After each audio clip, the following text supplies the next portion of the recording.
Bien, regresamos entonces, estamos con el padre Jesús Herrero, él es presidente del Consejo Nacional de Educación y coordinador general de Fe y Alegría. Estamos con Santiago Cueto, investigador principal de GRAE, y Franco Mozo, director nacional de programa y cofundador de Enseña Perú, para hablar sobre los resultados de la prueba PISA. Muy buenas noches a todos. Buenas noches. Bien, quisiera empezar tal vez con sus reflexiones. ¿Cuáles son sus primeras percepciones de este resultado? Padre, si nos acompaña. A ver, mis primeras percepciones. Sabemos que el país está mal en educación, eso no nos hacía falta que saliera los informes de PISA. Y lo que sí creo es que no hay que dramatizar tanto el informe PISA. Por un asunto muy sencillo, que dice, somos los últimos, los últimos. Y tú dices, bueno, somos los últimos de los valientes que se han animado a presentarse a las pruebas PISA, porque hay más de 140 países que no se han presentado. Entonces, entre los que se han presentado, bueno, si somos los últimos. No sirve de consuelo, pero... En el estudio del Foro Económico Mundial aparecemos en el 134 de 148. O sea, cuando ampliamos la muestra, también aparecemos en el... Siempre en educación vamos a aparecer bastante abajo. Siempre. Pero por debajo de países que son extremadamente más pobres que el Perú, ¿no?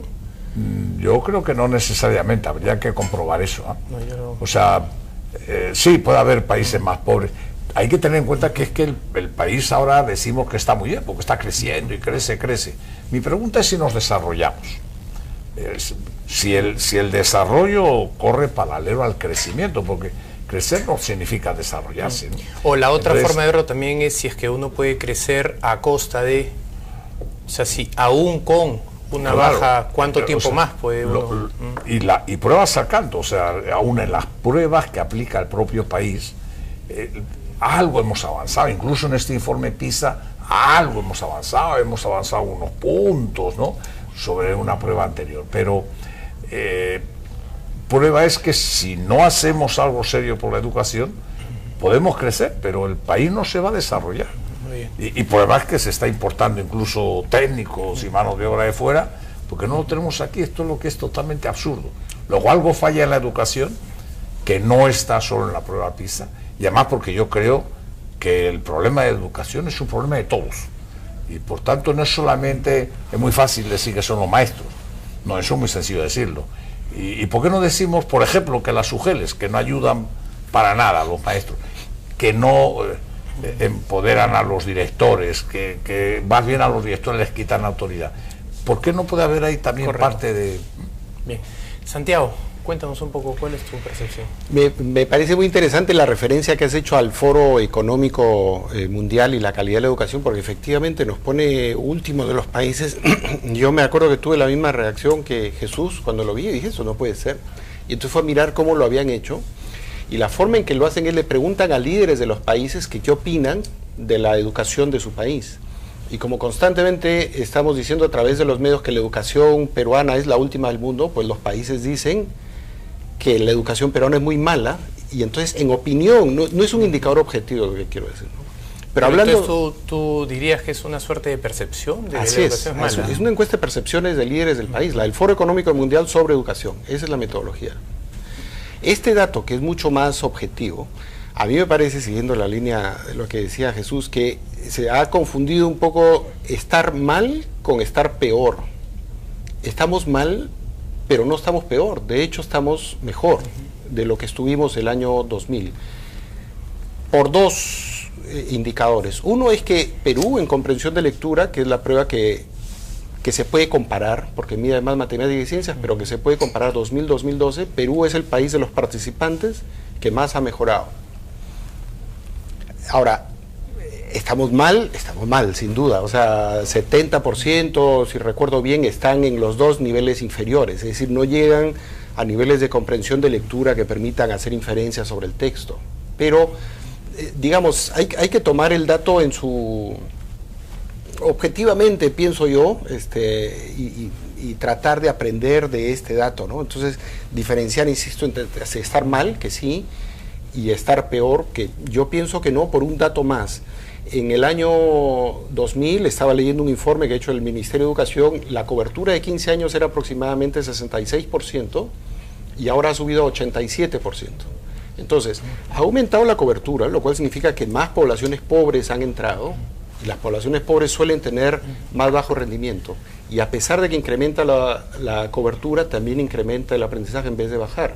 A mí, en fin, hay mucho que trabajar, pero me parecen la datos CAF ha publicado complejos, hace poco un estudio donde prueba que en cuanto a participación de los niños en el colegio, el Perú es de los que tiene la menor brecha en América Latina, pero la brecha se encuentra en la calidad educativa, que creo que es el fondo del problema. Ya no es un tema de si los niños están yendo o no, sino de la calidad de la enseñanza, ¿no? Totalmente. Franco, ¿cuál es tu percepción? ¿Cuál es la percepción de Enseña Perú? Nuestras primeras dos reacciones fueron: es el momento de la verdad, porque una noticia como esta sabíamos que iba a estar en conversaciones, que iban a ser escuchadas por mucha gente, no solo gente que trabaja en educación, sino gente que no trabaja directamente en educación. Y eso es muy importante porque, como dijo Jesús y como también remarcó Santiago, el futuro de la educación es un futuro en donde cada persona de este país tiene un rol que jugar. Y lo segundo que se nos vino a la mente fue: ¿quién es el primero? El primero es Shanghái.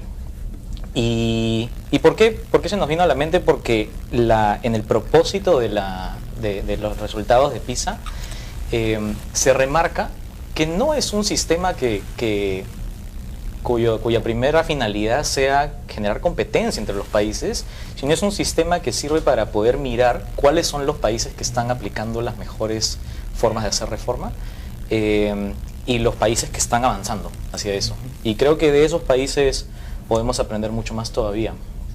Y además que en muchos de estos países se está probando que realmente es posible que, independientemente de dónde haya nacido un niño, en qué condiciones, puede lograr resultados de excelencia en educación. Y si otros países lo han hecho, entonces el Perú también lo puede hacer sin duda. Correcto. De escucharlos, yo quisiera entonces hacer el papel del mal policía, buen policía. Ustedes están haciendo aparentemente el de buen policía, yo voy a hacer el del mal policía. En las anteriores participación de la selección peruana de fútbol en el Mundial, quedamos en el último lugar en la clasificación. Y cualquier persona que no es aficionada al fútbol, como es mi caso, dijo, bueno, eso hará sonar alguna alerta y hará cambiar algo en el sistema de pues el fútbol peruano para que existan motivaciones al cambio. Pasados 4 años hemos visto básicamente lo mismo, no cambió el sistema, ¿no? No estamos, al decir, bueno, estamos mal, pero no estamos tan mal, minimizando un hecho que podría servir justamente de palanca de cambio en el sistema, en el sentido, perdón, de un cambio un poco más de raíz, más radical y no tanto cosmético, que es algo que venimos escuchando hace tanto tiempo. Bueno, o sea, claro, tienes toda la razón del mundo. O sea, no se trata de aplicar la cosmetología a la educación, pero también lo que se trata es de que nos acerquemos con buena lectura, o sea, porque no es cuestión de ser cosméticos o no. Leer bien qué significa el informe PISA y preguntarnos qué tenemos que hacer para cambiar esto radicalmente. Lo que yo digo es que ya con las pruebas que hace el propio Ministerio aquí, etcétera, sabemos que estamos mal. Sí, sí, eso, ahora, el conocimiento de qué tan mal estamos, sin ninguna duda, es algo que no debiera llamar la atención. Efectivamente. Lo que nos debiera llamar la atención es que, sabiéndolo, los cambios que uno esperaría no se produzcan. Incluso hacer pilotos de cosas nuevas, salir un poco de la caja negra y decir, bueno, miren, estamos tan mal que peor no lo podemos hacer, veamos qué otras cosas podemos hacer y comenzar a hacer pilotos alrededor del Perú, que creo que es un poco a lo que Grade también apunta o ha apuntado. A mí me gusta en algunas cosas, hablamos mucho de la competitividad, de que tenemos que ser competitivos.